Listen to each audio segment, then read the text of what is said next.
Hi, folks. Welcome to the Getting Your Edge podcast. My name is Dennis. And hi, I'm Judy Gratton. And we're here to help you right-size your home and your life.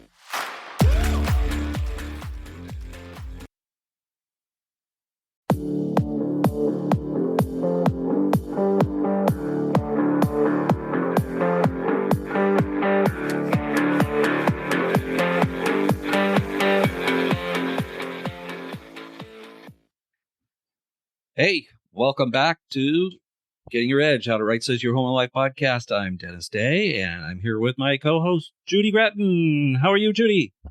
I'm good, Dennis. How are you this rainy morning? I'm great, and I'm really excited about our topic because we're going to talk about a question we get constantly, and that question is it a good time to sell? It's always a good time to sell. Yeah, I think so, and I was thinking about it. If you need to sell. You know, yeah. If there's a life-changing thing that says, yeah, I got to sell, do it. There's never that perfect time. And people say they're going to wait for the perfect time. And the problem is a bell does not go off to say, okay, this is the lowest interest rate or this is the best time on the market. The chances of hitting the perfect moment are slim to none. So whatever market that you are selling in, you're buying in. So if it's a higher interest rate that you're selling at, it's a higher interest rate that you're buying at. Lower interest rate, same thing. But you know what happens when the interest rates drop. Right now with the higher interest rates, we don't have as many people on the market looking for homes, but the ones that are on there have to move. And so they're really serious. And so chances are you're going to get a buyer who is qualified and who can move. You know what's really interesting is that this year, for the first time in a long time, the majority of buyers have been first-time home buyers. So Really? People are serious about buying. The ones that are out there are really serious about it, and they're willing to do a temporary higher interest rate because you can always refinance and get the home they want at probably the terms they want, and then refinance when the interest rates go down. There are some definite pluses to making a move in this type of market. Yeah, but that seems so counterintuitive. We're talking about high interest rates and pretty good high prices, at least in our Puget Sound, Washington area. I just find it kind of fascinating that the most buyers are first-time home buyers. They're buying in the high interest rate time. Have you got any thoughts about why? First of all, they can get better terms with a seller than they would be able to do in a market where there are many, many buyers going after the same home. That sort of a market, even though we're still in a seller's market right now, we're on the market for a longer period of time. And there are actually more homes on the market, oddly enough, this month than we've seen since 2017. And that's really unusual to see. There's more homes on the market this month than there were last month. Yeah, and you wouldn't expect this in December because people are busy with the holidays. And it's kind of interesting that we have more homes on the market.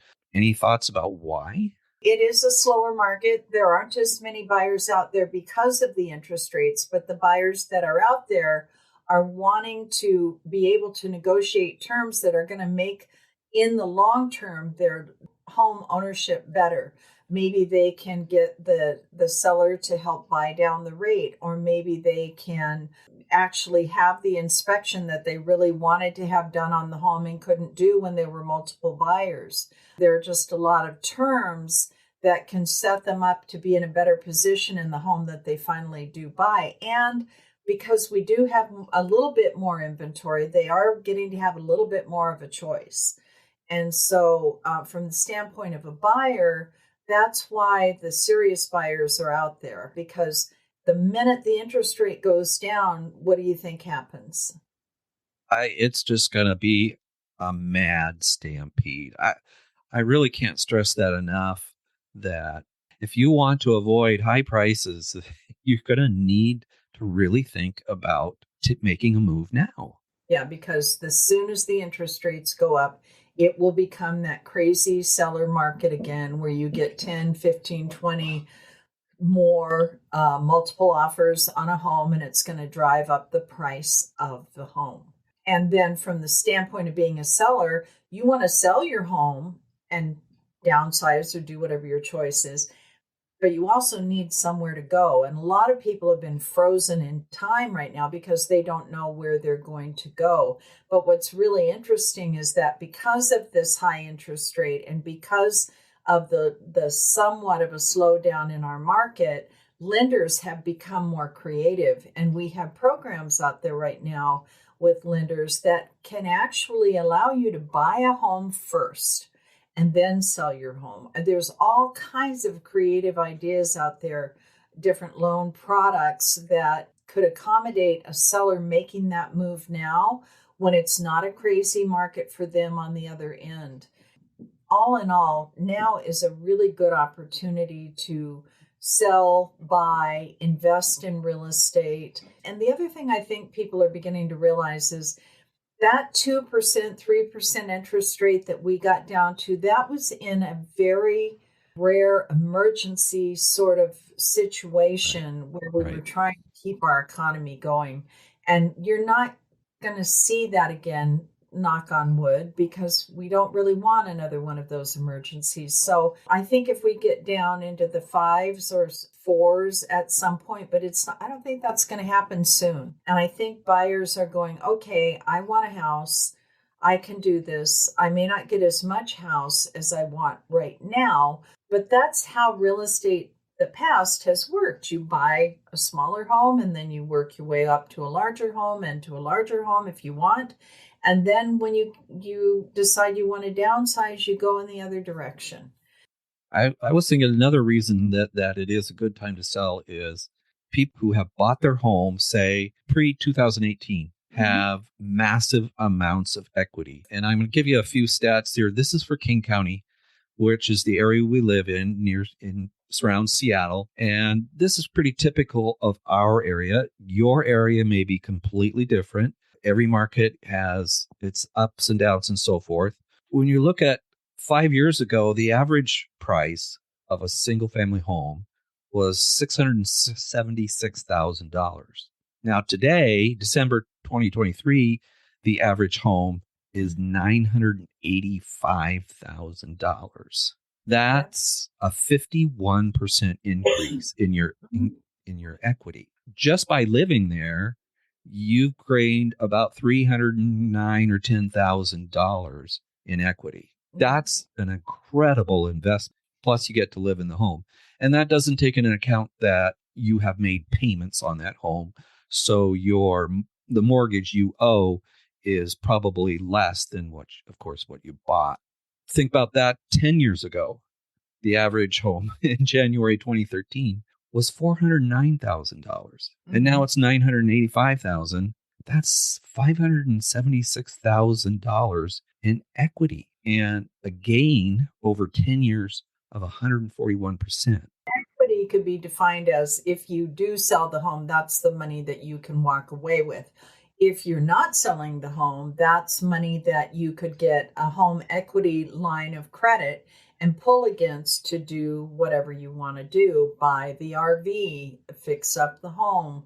So it's the cash that in hand that home is just kind of holding for you until you're ready to use it. Real estate is a great investment. They don't make any of it anymore. Right. We had the guy in the office always said they're not making any more land. Where is it that they're actually trying to make islands out there, but there aren't too many? I think that was Hong Kong or I can't remember. Yeah, you can't get away with that here. Actually, my point is owners who have been in their home for more than 5 years probably have a good deal of equity. And if they were to downsize after selling their home, they may not even have to finance. You don't know. True. Now, we're talking about downsizers generally. That's kind of where we market our business there, to helping downsizers. And downsizing will save you money. Okay, you're going to go to a smaller home. There's going to be less maintenance costs. The utility costs are going to be less. You'll be able to reduce your expenses. Also, a smaller place, you just won't have so much stuff to take care of. Right? One hopes. Yeah. I look at my home Unless now. it's in the storage locker, right? And your property taxes will most likely be less unless you move to a more expensive area. So yeah, a lot of your expenses go down when you downsize. So there's a lot of pros to downsizing into something smaller in my mind. I mean, I've thought about it, and I was thinking about how much space I actually use in my house. We've got 2,300 square feet. We use the kitchen in the living room, the kitchen, the family room, and we use our bedroom and our bathroom, primary bath, and I use one bedroom for an office.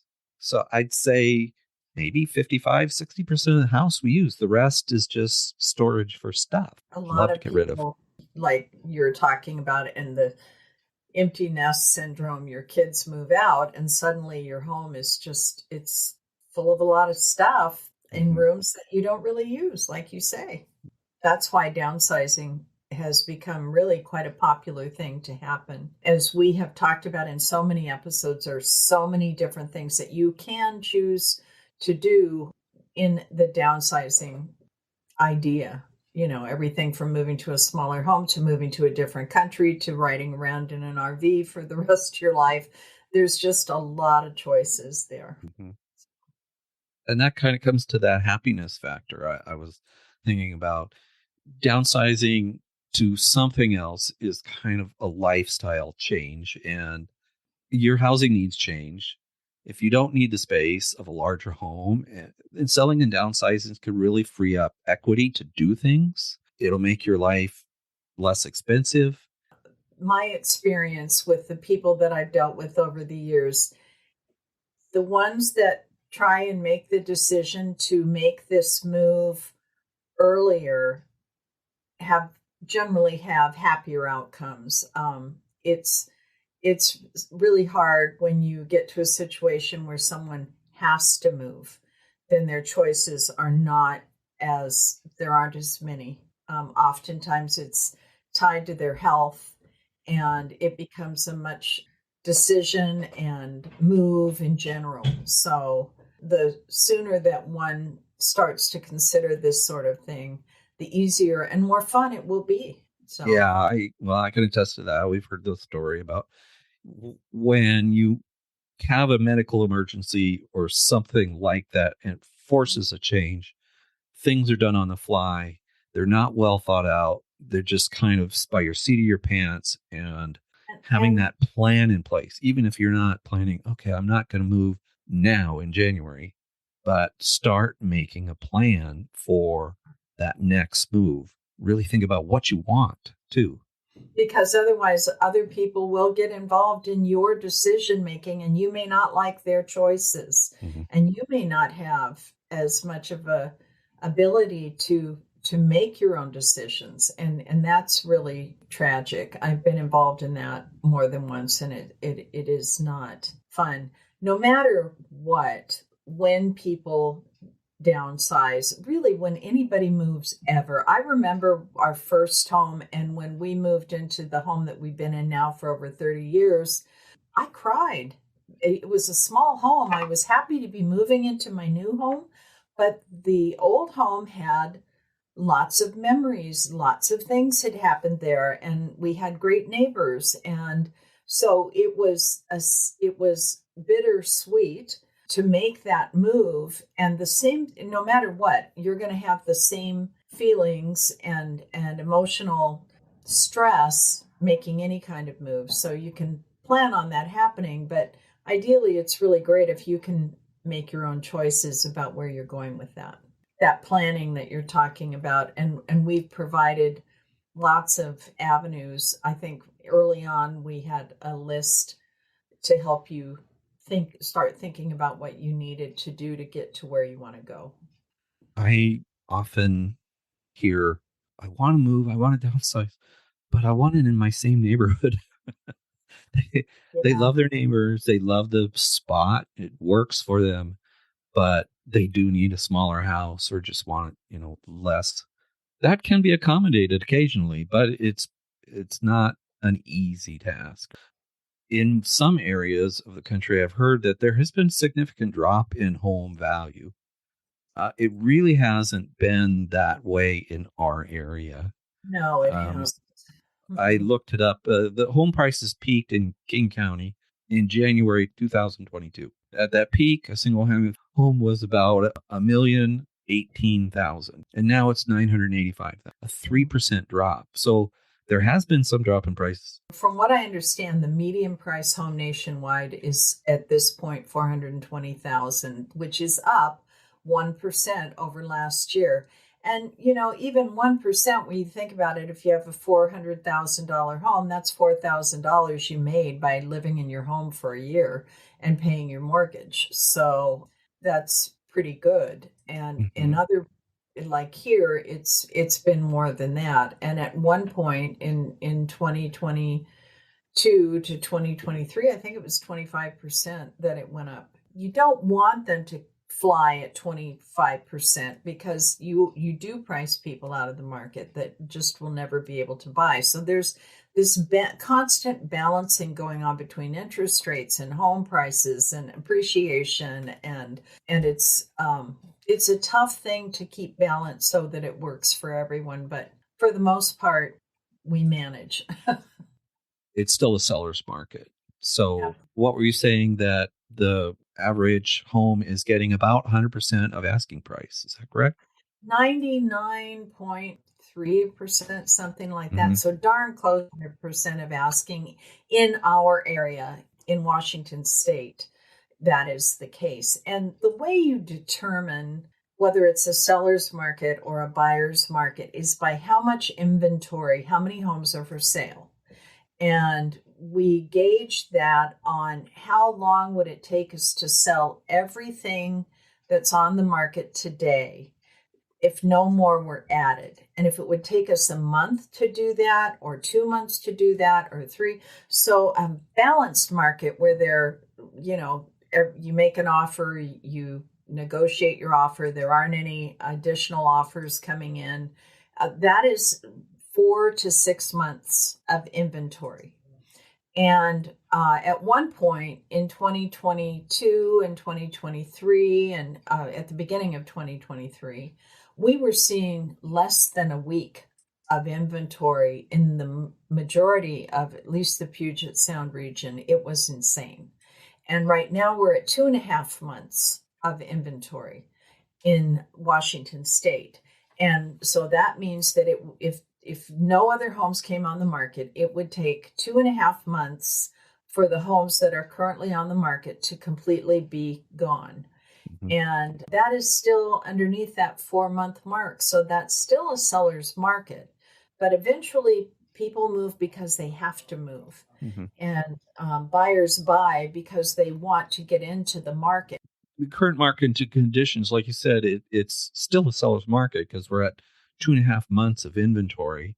4 would be a balanced market. If you are selling your home, you're going to have really motivated buyers, but you're also going to have very low competition. There just isn't much inventory. So you're competing against a few other homes, making your home stand out.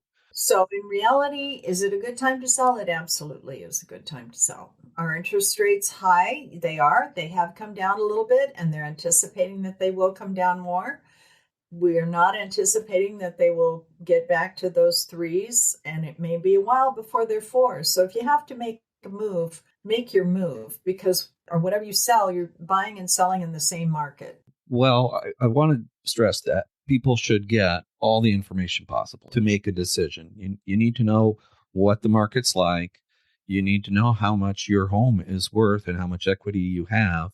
How does somebody find out about that, their equity? The equity, well, first of all, you need an experienced realtor who can do a market analysis on your home. And frequently they have to come out and look at your home to see what it looks like on the inside. Yes, Zillow can give you an algorithm based on the homes in your neighborhood, but they don't know about all of the upgrades that you did and which ones are actually going to bring more money to your home. An experienced realtor can give you that information.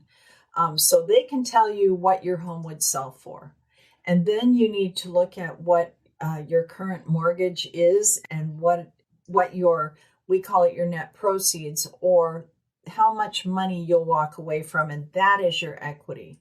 And then once you know that, a good realtor, if you don't have a lender that you really feel comfortable with, they can connect you with lenders that have all kinds of creative programs that you get to choose and find the program that's going to suit you the best for making that next purchase if you're going to finance. And if you're thinking about paying cash for a home, you might, like I said, you might want to talk to your financial advisor to make sure that that is the best use of the equity that you're getting when you sell your home. So there's a lot of steps to it, and a good realtor can guide you through that.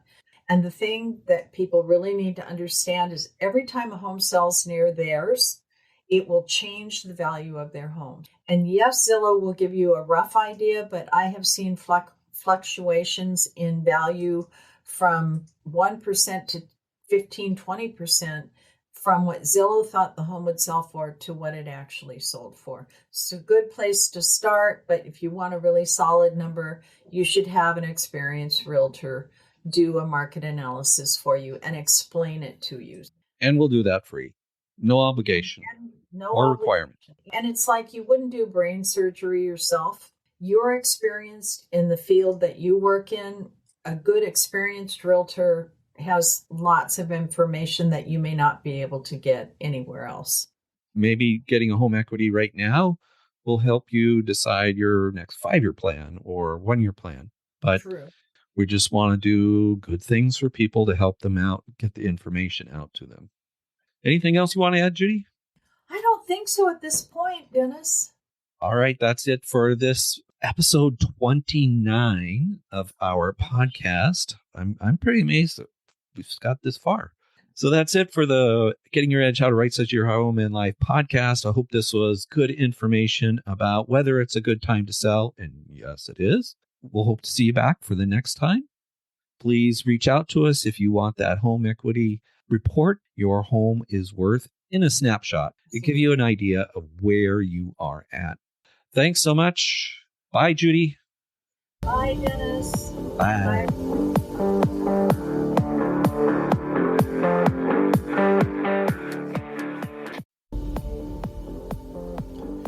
That's it, folks. Thanks for listening. And stay tuned for future episodes wherever you get your podcasts. Thanks. Goodbye.